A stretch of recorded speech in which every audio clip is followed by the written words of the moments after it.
ગીર સોમનાથનું પ્રાચી ખૂબ જ પવિત્ર માનવામાં આવે છે અને તેમાં પણ ત્યાં આવેલી સરસ્વતી નદીનું તો ખૂબ જ અલગ મહત્વ છે. પરંતુ આ જ સરસ્વતી નદી એટલી દૂષિત થઈ ગઈ છે કે પાણી ઝેર સમાન બની ગયું છે. તમને જાણીને નવાઈ લાગશે કે અહીં હજારો માછલીઓના મોત થઈ રહ્યા છે. અહીંનું પાણી પક્ષીઓ પીવે છે તો તુરંત તેમના પણ મોત થાય છે. ત્યારે સવાલ એ થાય કે નદી આટલી દૂષિત થઈ ગઈ તો તંત્ર શું કરી રહ્યું છે? જો નદીનું દૂષિત પાણી એક દર્દનાક કહાણી.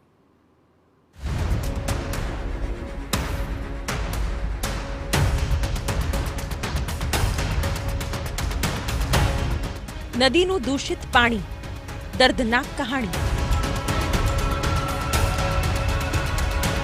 પાણી બન્યું ઝેર, મોતની લહેર. પુણ્ય આપતું પાણી આપી રહ્યું છે મોત. કહેવાય છે કે 100 વાર કાશી, 1 વાર પ્રાચી. અને આ પ્રાચીમાં આવેલી સરસ્વતી નદી, આ નદીના દ્રશ્યો જ તમામ સ્થિતિ વર્ણવી રહ્યા છે. મહત્વનું છે કે જ્યાં ભગવાન શ્રી કૃષ્ણ અને પાંડવોએ પોતાના પિતૃઓનું શ્રાદ્ધ કર્યું હતું, તે પ્રાચી તીર્થ હવે માત્ર ગંદકીનું પર્યાય બની ગયું છે. વહીવટી તંત્ર સ્વચ્છતા અભિયાનના નામે માત્ર ફોટો પડાવી સંતોષ મનાવી રહ્યા છે અને આ વિસ્તાર સંપૂર્ણ સ્વચ્છ હોવાનો પોકળ દાવો કરવામાં આવી રહ્યો છે. પરંતુ આ સરસ્વતી નદી જ તમામ દાવાઓ પર પાણી ફેરવી દે છે. 100 વાર કાશી ને 1 વાર પ્રાચી એવું એક તીર્થ સ્થળ અને મોક્ષ પીપળો આવેલો છે. અહીંયા લોકો નિરોગી બનવા માટે આવે છે, પરંતુ અહીંયા કુંડની પરિસ્થિતિ એવી છે અને નદીની અંદર પણ પરિસ્થિતિ એવી છે કે જે પાણી ખરાબ થયું છે એ પાણી ખરાબના કારણે કદાચ એટલા બધા મચ્છી મરી ગઈ છે ને તેની વાત તમે ન કરો.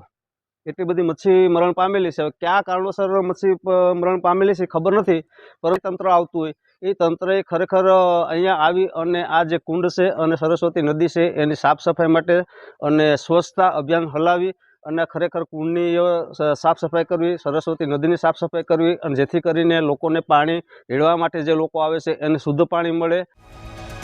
લાખો શ્રદ્ધાળુઓ પિતૃઓના શ્રાદ્ધ માટે પ્રાચી તીર્થના મોક્ષ પીપળે પાણી રેડવા આવે છે, વિધિ વિધાન કરે છે. પરંતુ જ્યારે પરંપરા મુજબ સરસ્વતી નદીના કુંડમાં ડૂબકી લગાવવાનો સમય આવે છે, ત્યારે પાણી જ જોઈને લોકોને સવાલ થાય છે કે આમાં ડૂબકી લગાવવી તો લગાવવી કેવી રીતે? ગંદકી થવાનું કારણ એ કે નદીની અંદર યાત્રિકો જે કચરો નાખતા હોય છે, સ્થાનિક વાસીઓ પણ કંઈ કચરા નાખી જાય છે, પછી જે રસોડા કરતા હોય એ પણ શાક નહીં નાખી જાય છે. અને પાણી વહેતું ન હોવાથી અત્યારે આ માછલાના મોત થયા છે. આ વસ્તુનો નિકાલ બે રીતે થાય કે ભાઈ આગળ એક ડેમ છે કે જ્યાં પાણી પૂરેપૂરું બંધ થઈ જાય છે, એ ડેમમાંથી પાણીની જાવક કરે તો આ પાણી વહેતું થાય. વાત માત્ર વિધિ વિધાનની જ નથી, પરંતુ પુણ્ય આપતું પાણી હવે ઝેરી બની ગયું છે. એટલું ઝેરી કે માછલીઓ અને પક્ષીઓના મોત થઈ રહ્યા છે. સ્થાનિકોના કહેવા પ્રમાણે માછલીઓ હજારોની સંખ્યામાં મરે છે. સાથે જ અહીંના પક્ષીઓ આ પાણી પીવાથી મોતને ભેટી રહ્યા છે. પાણીની અંદર એટલી ગંદકી થઈ ગઈ છે કે વિધિ કરવા આવતા લોકો દુર્ગંધને પગલે અહીં આવવાનું ટાળી રહ્યા છે અને તેની સીધી અસર સ્થાનિકો પર પડી રહી છે. માછલા તો તમે આમાં જુઓ, આમાં શું કહેવાય, કચરો એટલો આવી ગયો છે. બાકી માછલા તો બહુ મરેલા છે. અમને અંદરથી દુઃખ થાય, પણ શું કરીએ. આમાં પ્રશાસન પ્લસ પબ્લિક સમજે ને તો બધું થઈ શકે. પાણી તો બહુ દૂષિત, કારણ કે જે પક્ષી આમાં પાણી પીવે છે એ પક્ષી પણ અહીંયા જ મરી જાય છે. એટલે અત્યારે પાણી નથી પણ ઝેર કયો ને તો પણ ઠીક છે, કારણ કે ઝેર જેવું જ કામકાજ થઈ ગયું છે પાણીનું. પણ બધાય ભેગા મળીને સમજીએ તો પાણી પણ દૂષિત ના થાય અને તીર્થનું મહત્વ પણ ઘટે નહીં. કારણ કે અત્યારે જે સ્થાનિક લોકો આવે છે એ બધા અમને જ કે બ્રહ્મ સમાજને કે ભાઈ તમે એનું સાફ સફાઈ નથી કરાવતા. પણ આ અમારા હસ્તક નથી. જો અમારા હસ્તક હોય, પ્રશાસન અમને કહે કે ભાઈ તમારા હસ્તક છે તો અમે કરી શકીએ, પણ અમારા હસ્તક પણ નથી. એટલે અમારાથી થતી ટ્રાય અમે કરીએ કે ભાઈ જેમ બને એમ તીર્થની સ્વચ્છતા બની રહે.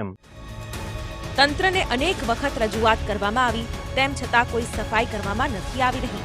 સ્થાનિકો અને તીર્થ સ્થાન પર પૂજા વિધિ કરતા લોકો દ્વારા થોડી સફાઈ કરવામાં આવે છે, પરંતુ તે પ્રયાસ પૂરતો સાબિત નથી થઈ રહ્યો. લોકો માંગ કરી રહ્યા છે કે ડેમમાંથી પાણી છોડવામાં આવે તો આ ગંદકી દૂર થઈ શકે. પરંતુ અહીં આવતા શ્રદ્ધાળુઓ સ્થાનિક લોકો નદીમાં કચરો ફેંકે છે અને અંતે પવિત્ર ગણાતા આ સ્થળ પર ચોક તરફ દુર્ગંધ ફેલાય છે અને જળચર પ્રાણી અને પક્ષીઓના મોત થાય છે. ત્યારે આ અંગે તંત્ર દ્વારા કોઈ યોગ્ય કાર્યવાહી થશે કે કેમ તે મોટો સવાલ છે. જો જલ્દી જ કંઈ નહીં કરવામાં આવ્યું તો અહીં આવતા લોકોની સંખ્યામાં પણ ઘટાડો થવાની પણ સંભાવના વ્યક્ત કરવામાં આવી રહી છે. યોગેશ જોશી, TV9, ગીર સોમનાથ.